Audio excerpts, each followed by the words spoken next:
Having been on the receiving end of significant career altering injuries myself and in college and whatnot, um, I have a pretty good amount of experience with dealing with rehab and whatnot. So I try to the way that I try to address that is I look at sports performance as like an umbrella, and you have athletic trainers on the back end, you have strength and conditioning coaches on the front end. They both have to work together. Neither one is more important than the other. But if you're doing a lot on the front end, what I call prehab, prehabilitation, the less you're going to have to, need or rely on rehab.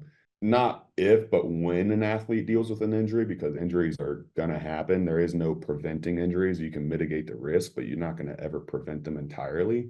If you're doing a lot of the rehab movements in the weight room, as part of, for example, like our warm up, we do a lot of prehab movements just built into their supersets with their squats and cleans and whatnot. They do a lot of prehabilitatory movements.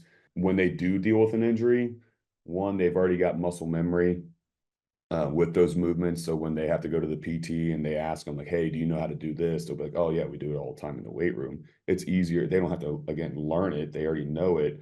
It's easier for that muscle to regain the strength, and then as well as you have pre-existing strength in those movements.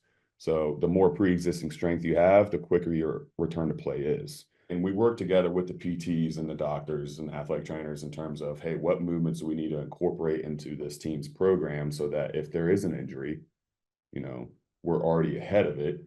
They, instead of being out for 3 weeks with a hamstring strain, they're only out for a week because they're able to, return to play quicker with that pre-existing strength and muscle memory.